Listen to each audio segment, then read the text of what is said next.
줄기를 홀로 받으실 주님, 오늘 이 예배 속에서 우리 모든 성도들의 감사함을 홀로 받아 주옵소서.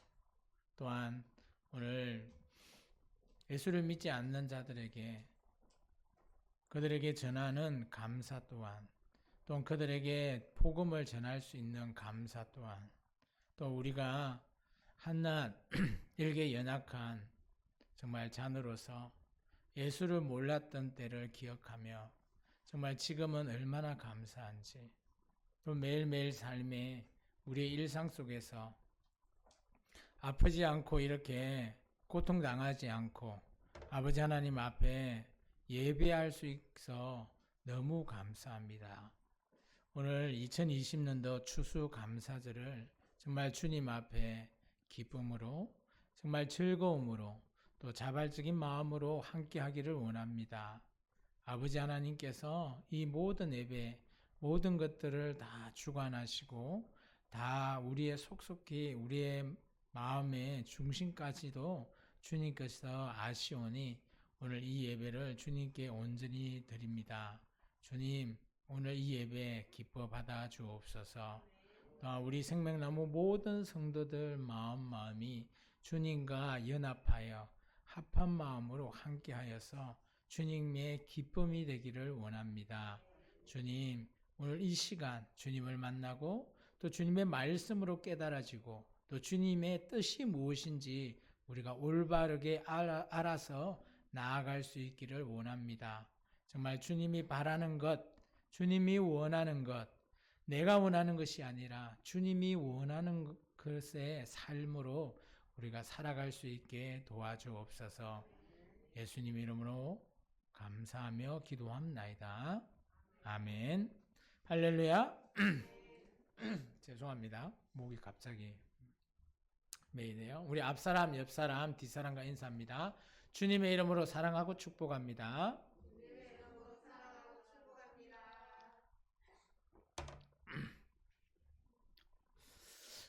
오늘은 추수감사절입니다. 그래서 오늘은 절기 설교를 제가 준비했습니다. 근데 이제 여러 가지 제가 설교의 본문을 찾다 보니까 추수감사절이다라고 해서 그러면 추수에 관한 것을 한번 찾아보자, 성경에서. 근데 여러 가지 많은 추수에 대해서 성경에서 기록하고 있습니다. 근데 오늘 저는 요한계시록 14장에 나오는 두 가지 추수를 여러분께 소개하고자 합니다. 이 두 가지 추수는 어떻게 보면 우리가 마지막 때에 주님께서 우리에게 행하시는 추수다라고 저는 보여집니다. 그렇기 때문에 우리는 모르겠어요. 우리의 매일매일의 삶이 정말 열매를 추수하듯이, 그리고 곡식을 추수하듯이 우리가 얼마나 추수를 하고 있나, 그런 것들을 우리가 마지막 때에는 우리가 주님 보시기에 어떤 것의 추수로 우리가 추수를 당할 수 있을까, 그런 것들을 한번 제가 생각해서 이 말씀을 한번 잡아봤습니다. 오늘 우리가 성경 속에서 추수감사절, 혹시 성경 안에 추수감사절이라고 기록되어 있는 걸 혹시 보신 분 있나요? 아마 없을 겁니다. 놀랍죠? 왜 추수감사절은 교회에서 지키지? 성경에도 없는데 라는 생각을 할 수 있습니다. 그래서 제가 여러분들이 좀 꼭 알아야 될 절기에 대해서 조금 먼저 얘기 드리고, 그리고 추수감사절에 대해서 잠깐 설명드린 이후에 본문에 대해서 제가 여러분과 함께 하려고 합니다. 성경에 나오는 유대인들이 지켜야 할 절기가 여러 가지 있겠지만 대표적으로 세 가지, 그리고 교회에서 지켜야 될 절기가 보통 한 세 가지 정도 저희가 나누어서 이렇게 보고 있습니다. 먼저 유대인들의 절기는 세 가지 중에 가장 먼저가 유월절이에요. 유월절은 다 아시죠? 모세가 출애굽했을 때 지켰던 가장 첫 번째 절기죠. 그 유월절로 말미암아 이렇게 나아가게 되고, 두 번째 절기는 칠칠절이에요. 이 칠칠절은 어때요? 홍해를 이렇게 나왔던 것을 기념하기 위해서 드리는 절기고요. 그리고 초막절은 또 그 광야의 생활, 그런 생활들을 잊지 않기 위해서 즐겼던 그런 절기예요. 근데 이것이 지금도 유대인들은 이 세 가지의 절기를 지키고 있어요. 근데 이 사이사이에 많은 또 절기들이 포함되어 있습니다. 이게 유대인들은 이 세 가지의 절기를 지키고 있고요. 이 세 가지의 절기는 우리 성경에 기록되어 있습니다. 그래서 우리가 이 세 가지의 절기를 보고, 아, 이 절기를 우리가 지켜야 하나? 여러분은 이 절기를 지켜야 합니까? 아니라는 거예요. 오늘날 교회는 이 절기를 지킬 이유가 없다라고 사도행전 15장에 보시면 많은 그 당시 초대교회에 많은 사람들이 모여서 바울과 그리고 야고보, 베드로 이런 사도들이 모여서 협의를 했습니다. 아, 유대인이 지켜야 할 그죠? 절기가 있고 이방인이 지켜야 할 절기가 따로 있다. 그리고 유대인의 복음과 이방인의 복음이 나눠져야 된다라는 거예요. 왜 그런 얘기를 했는가 하면 유대인은 남자 같은 경우는 태어나서부터 7일 되면 할례라는 것을 받아야 됩니다. 그것은 하나님께서 이스라엘 민족에게 명하신 그죠? 명령이에요. 그렇기 때문에 지금도 유대인들은 태어나면 어때요? 남자아이 같은 경우는 할례를 합니다. 그것은 종교적인 의식이에요. 그래서 하나님의 자녀가 되었다라는 그런 의식을 갖고 있는 거죠. 그런데 우리 이방인은 굳이 할 이유가 없다라는 거죠. 그래서 지금 교회는 유대인이 지키고 있는 이런 절기들을 지키지 않아요. 대신 예수를 믿지만 본인이 유대인이라면 이 절기는 지켜야 된다는 거죠. 그것이 유대인의 복음과 이방인의 복음이 다르다는 거예요. 그래서 오늘날 교회 내에서도 지금 저희들은 교회 내에 유대인이 있습니까? 없죠. 그런데 다른 곳에 가면 다른 나라의 교회에는 이방인과 유대인이 함께 모여 있는 곳이 있다라는 거예요. 근데 그런 곳에서는 어때요? 이것을 어떻게 적용할까 고민이 많이 되는 거예요. 그래서 이방인의 것처럼 그죠? 이방인한테 야 너희도 할례를 받아라. 유대인이 되어라. 라고 강요를 기존에 했다라는 거예요. 초대교회에서. 그것이 문제가 되어서 그런 큰 회의를 거쳐가지고 예루살렘 회의를 통해서 이 모든 것들을 정리하였습니다. 그래서 이방인에게 그렇게 하지 말아라. 이방인은 이방인들이 지켜야 할 그런 복음, 유대인은 유대인들이 지켜야 할 그런 것들을 지켜라 라고 나누게 되었습니다. 그래서 오늘 우리 왼쪽에 보이는 유대인의 절기는 오늘 교회에서는 지키지 않아요. 이에 반해서 교회는 어때요? 세 가지의 절기를 이렇게 지키고 있습니다. 예수님이 부활하신 부활절, 그리고 감사절을 지키죠. 감사절도 우리가 이제 보리 추수할 때 보리 추수를 했다 해서 맥주 감사절도 드리고요. 그리고 오늘처럼 이제 1년의 모든 곡식과 과일, 열매를 이렇게 추수하는 추수감사절을 또 지키게 되고요. 그리고 우리가 또 잘 아시는 예수님의 탄생을 기념하는, 예수님이 태어난 날이 아니에요. 탄생을 기념하는 성탄절을 절기로 지키고 있습니다. 그래서 오늘날 교회에서는 이렇게 어떻게 보면 이방인의 절기와 교회에서 절기는 좀 다르다는 거죠. 그렇다고 이것이 성경에 없어서 이거는 안 돼, 지키면 안 돼 라는 것이 아니라 오늘 교회, 초대교회에서부터 이방인들이 교회를 이루었을 때 그래도 나름대로 우리가 예수님을 기념하기 위해서 부활절부터 탄생을 기념하고 그리고 또 추수했던 이런 것들을 기념하기 위해서 이런 감사절을 지키자라고 초대교회에서부터 해서 지금 거의 한 2000년 가량 이런 절기들이 만들어져서 지키고 있다라고 보여지는 겁니다. 그러면 오늘 우리가 추수감사절에 대해서 한번 알아볼까 합니다.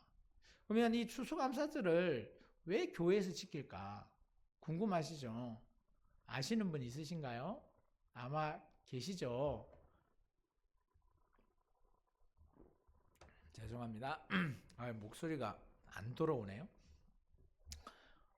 추수감사절의 유래를 한번 보겠습니다. 추수감사절은 어떻게 보면 이때가 언젠가 하면요, 1600년대 정도 됩니다. 따지고 보면 영국에도 어떻게 보면 기독교라고 하진 않아요. 성공회라고 하는데 어쨌든 간에 리폼되어 있는 오늘날 교회 같은 우리와 같은 리폼되어 있는 그런 기독교 성공회 내에서도 오늘 경건한 삶을 추구하는 청교도인들이 따로 있었습니다. 그런데 이런 청교도인들이 오늘 영국의 제임스 1세가 박해를 하는 거예요. 그러다 보니까 이 청교도인들이 여기서 도저히 영국에서 못 살겠다라고 해서 이들 102명이 그죠?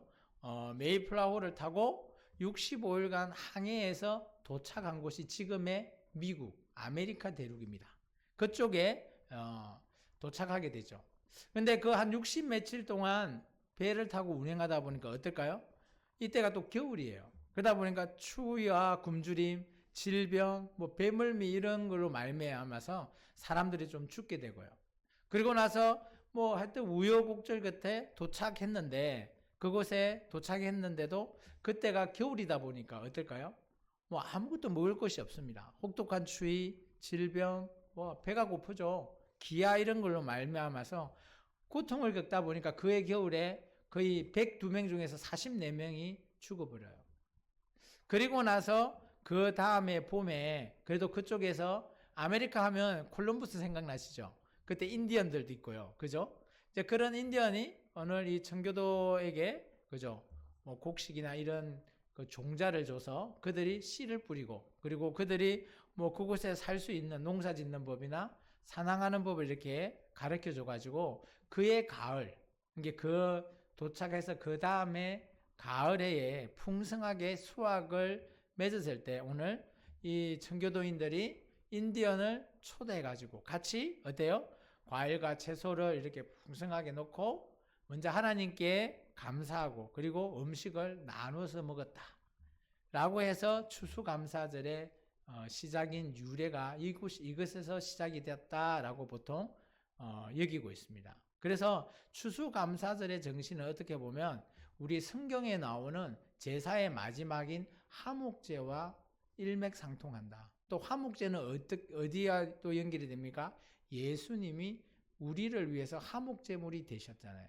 이제 그거와 연관이 돼서 오늘 모든 추수감사절 자체도 이렇게 나눠 먹는 그리고 화목하는 그런 것으로 해서 추수감사절이 만들어졌다, 시작이 되었다라고 보여집니다. 이것을 성경에서 한번 찾아보면 굳이 성경에서 추수감사절의 정신, 근원 이런 걸 한번 찾아보면 이렇습니다. 출애굽기 23장 16절에 이렇게 돼 있어요. 맥추절을 여기 맥추는 보리를 거두는 겁니다. 맥추절을 지켜라. 그리고 밭에 풀어 있는 열매들 거두고 수장절 이게 보관하는 거예요. 이게 열매를 거두고 보관한 그것을 수장절이라고 얘기합니다. 그리고 출애굽기 34장 22절에는 칠칠절 공백추의 초시절을 지키고 그리고 또 수장절을 지켜라라고 합니다. 이게 수장절의 다른 이름이 장막절, 초막절 이런 이름으로 사용되어집니다. 쉽게 말해서 아까 제가 유대인의 절기 중에 두 번째 칠칠절이 있잖아요. 그죠? 그런 절기가 어떻게 보면 우리 추수감사 절기와 그 정신이 좀 연결되어 있다라고 보여집니다. 그러면 수장절은 어떻게 지켰을까요? 수장절은 이렇게 지켰답니다. 어떻게 하는가 하면 7일 동안 광야에 초막을 이렇게 지어놓고요. 그리고 매일매일 하나님께 요즘 같았으면 예배를 드렸겠죠. 그때는 제사를 드리고 그리고 마지막 날에는 크게 오늘 우리 같이 이렇게 모여서 감사 예배로 드렸다라는 거예요. 그리고 1년 동안 수고했던 그런 곡식, 과일 이런 것들을 앞에 쫙 이렇게 하나님께 이렇게 진열을 하고 하나님께 감사하고 나누는. 그래서 어떻게 보면 추수감사절의 성격이 이 수장절, 이게 이전에 구약에 나오는 수장절의 의미와 일맥상통하다라고 이렇게 여기고 있다라는 겁니다. 그래서 성경에 나와 있는 절기가 이름은 좀 다르지만 오늘날 우리가 지키고 있는 추수감사절의 그 정신은 동일하게 이어받았다. 그래서 추수감사절은 성경에 있는 수장절의 정신을 이어서 오늘 이 의미는 그냥 보관만 하는 게 아니라 그걸 하나님께 감사드리고 또 이웃과 나눠 먹는 그런 것이 정신이다라는 거예요.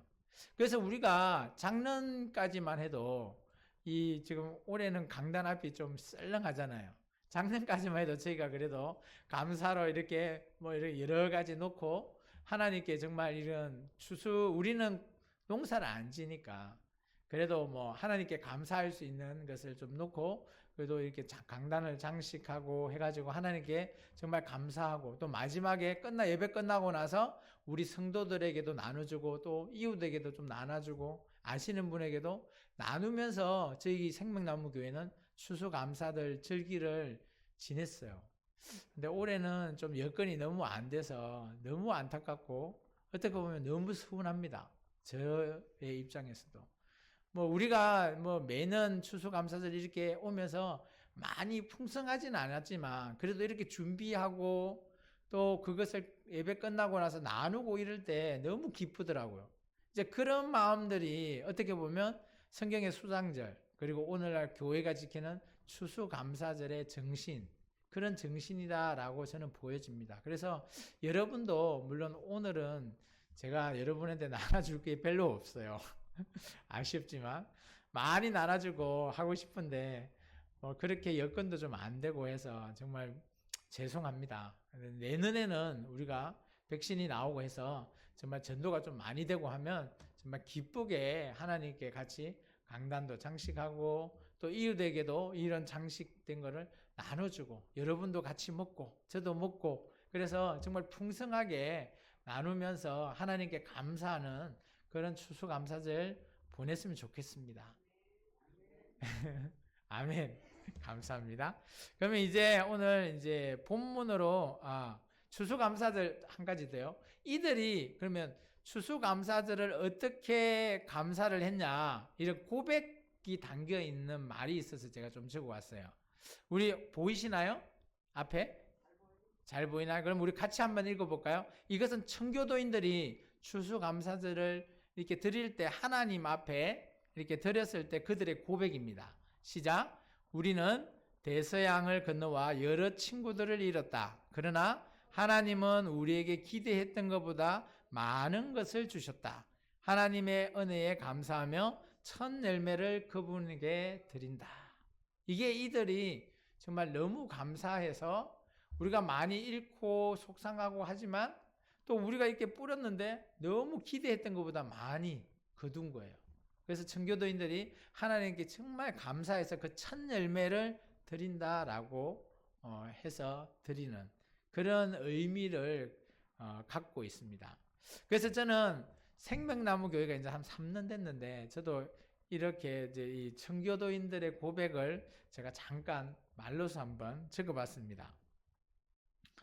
보이시나요? 네.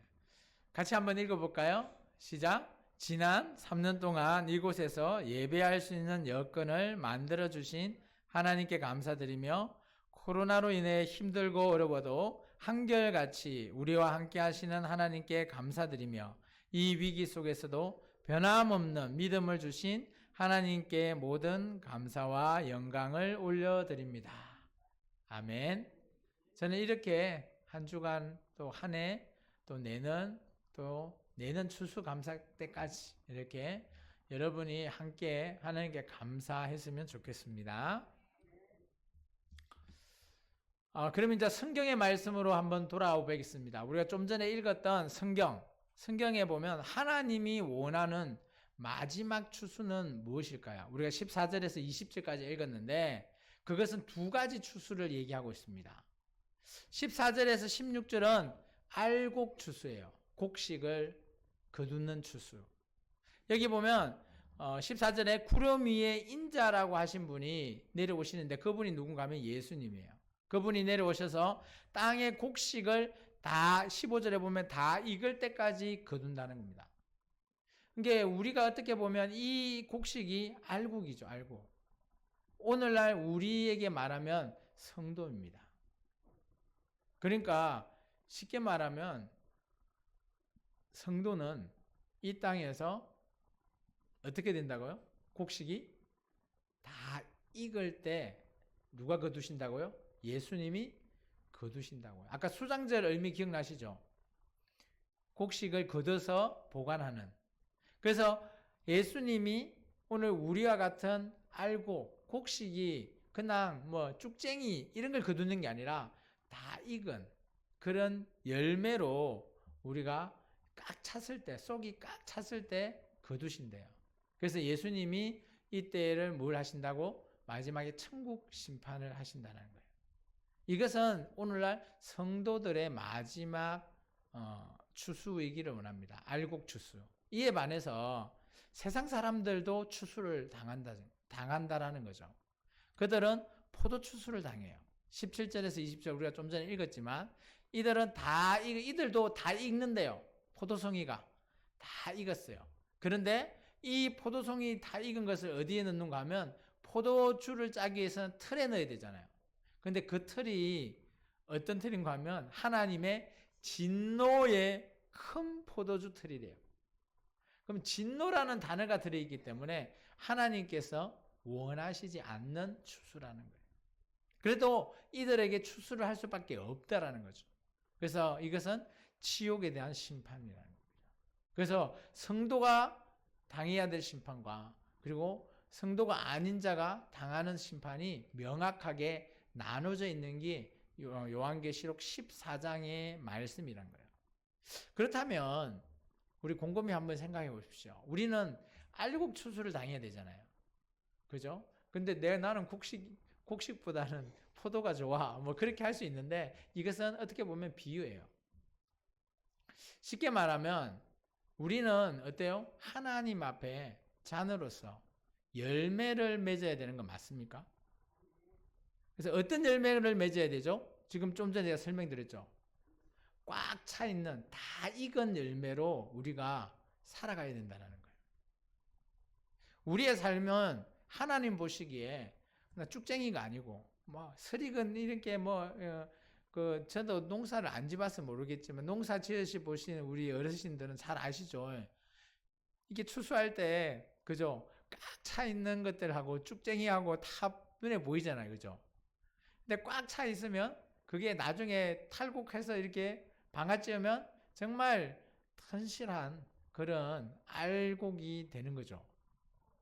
그처럼 하나님은 우리에게 알곡이 되기를 원하세요. 그래서 제가 성경에서 그러면 우리는 어떤 열매로 살아가야 될까? 오늘 여기서 말하는 알곡은 우리를 얘기하는 거거든요. 우리의 삶 가운데 내가 그러면 어떻게 살아가야지 하나님이 원하는 알곡 추수로 내가 추수를 당할 수 있을까? 그래서 제가 성경에서 좀 길긴 한데 여러 가지 포인트로 한번 찾아봤습니다. 먼저 요한복음 4장 36절의 말씀입니다. 같이 한번 읽어볼까요? 거두는 자가 이미 삭도 받고 영생에 이르는 열매를 모았나니 이는 뿌리는 자와 거두는 자와 함께 즐거워하게 하려 함이라. 첫 번째는 어떤 열매가 되어야 된다고요? 영생에 이르는 열매. 이 영생에 이르는 열매가 여기서 보면 거두는 자가 누군가 하면 예수님이에요. 예수님이 우리에게 어떻게 한다고요? 영생을 주노라 하잖아요. 근데 그 영생에 이를 수 있는 열매가 저와 여러분이 되셔야 된다는 거죠. 저와 여러분이 영생에 이를 수 있는 그런 열매. 그런 열매는 우리가 어떻게 살아야 될까? 우리의 삶하고도 연관이 되거든요. 계속해서 한번 보겠습니다.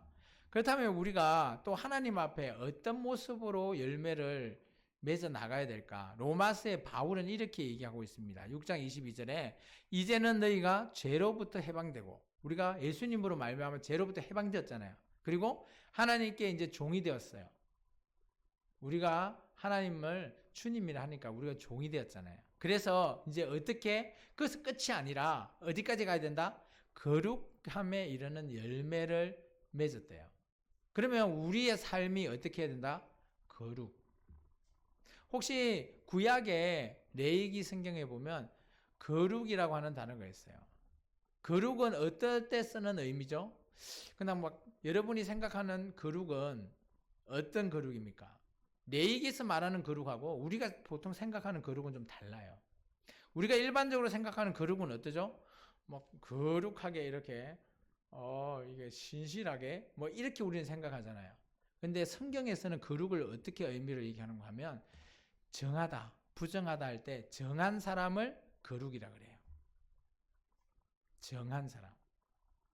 그래서 레위기에 보면 부정한 사람이 쭉 리스트가 나와요. 그게 부정하지 않는 사람이 거룩한 겁니다.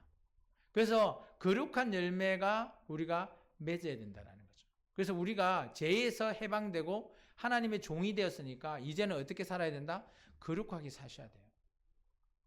우리가 말하는 거룩은 막 이렇게 거룩하고 품이 있고 이런 게 아니라는 거예요.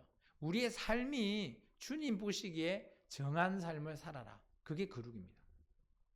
계속해서 보면 로마서 16장 5절에는 어떻게 되어 있는가 하면 어떤 한 사람이 나옵니다. 에베네도라고 하는 그 로마 교회에 좀 신실한 사람이 있나 봐요. 에베네도. 이 에베네도는 어때요? 초신자인데 그래도 그가 어때요? 그리스도의 처음 맺은 열매래요. 첫 열매. 오늘 저와 여러분이 예수님의 첫 열매. 오늘 이 사람은 아시아의 첫 열매예요. 이게 저와 여러분도 예수님 앞에 처음 열매로 나아갈 수 있다는 거죠. 예수님이 우리를 부르셨으니까. 그죠? 조금 어렵나요? 그러면 우리의 삶은 어떻게 이루어야 될까요? 빌립보서는 이렇게 얘기하고 있습니다. 예수 그리스도로 말미암아 의의 열매로 가득해야 된대요. 의가 뭘까요? 의로운 사람이라고 하면 성경에서 어떤 사람이 기억나죠? 바로 아브라함. 하나님도 인정한 의로운 사람을 아브라함이라고 그러잖아요. 그런 아브라함과 같은 믿음의 열매를 맺으시라는 거예요. 그래서 하나님께 영광과 찬송이 되기를 여러분이 그죠? 영광과 찬송으로 하나님 앞에 드려지는 의의 열매가 되시기를 바랍니다. 그리고 우리가 매일매일 삶이 어때야 될까요? 우리는 삶하고 연관이 됩니다. 우리의 인생은 살아가고 있잖아요. 여러분 각자의 인생이 각자의 삶으로 매일매일 24시간 동안 사시죠. 그 사는 삶을 어떻게 살아야 될까요? 세상에 많은 사람들이 자기의 이익을 쫓다 보면 어떨까요? 오늘 골로새서는 이렇게 얘기합니다. 모든 선한 일에 열매를 맺게 한대요. 선한 일. 그러면 우리가 어떻게 살아야 되는지를 설명해 주고 있어요. 우리의 삶은 어떻게 보면 선한 일로 살아가야 된다는 거예요. 근데 세상을 살다 보면 착하고 선하게 살면 어떨까요? 손해보죠. 아닌가요? 손해를 많이 보죠. 그죠? 그러다 보니까 남한테 은근하게 우리는 상대적으로 비교를 많이 해요. 아이, 내가 착한 일 했는데 손해보면 기분 나쁜 거예요. 그러지 마시라는 거예요. 오늘은 우리가 그런 선한 일을 했을 때 어때요? 오늘 열매를 맺는 겁니다. 마지막 추수 때 우리가 알고 그래서의 열매가 꽉 차는 인생이 되는 거죠. 히브리스는 이렇게 얘기합니다. 무릇 징계가 당시에는 즐거워 보이지 않고 슬퍼 보인대요. 그 말이 뭔가 하면 오늘 우리의 삶이 기쁘고 막 평안하고 편안하고 이런 삶이 아니고 고통과 억압, 슬퍼고 이렇게 해 있는지라도 우리는 이렇게 해 나갈 때 뭔가 하면 의와 평강의 열매가 맺어진대요.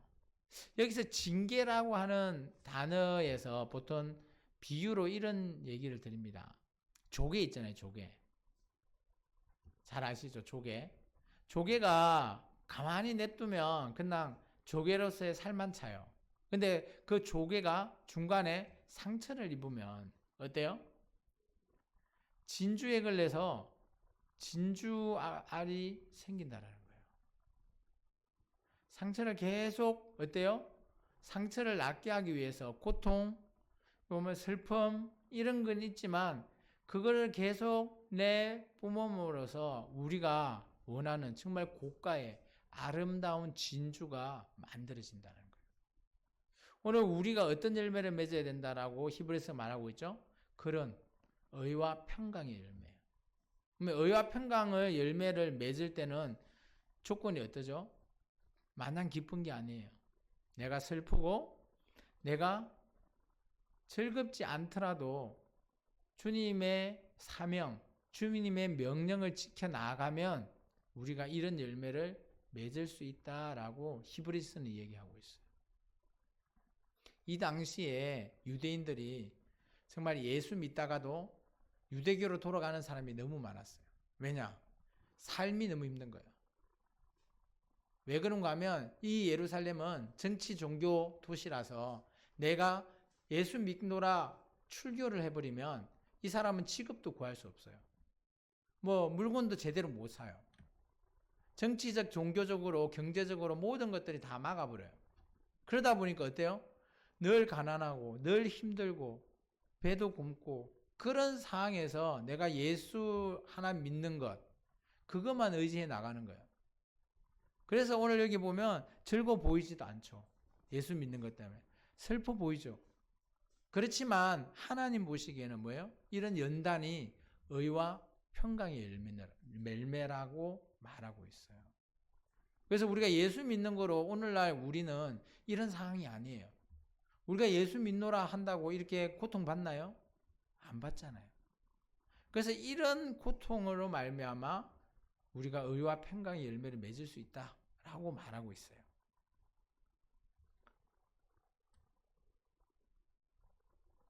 죄송합니다. 제가 안 눌렀네요.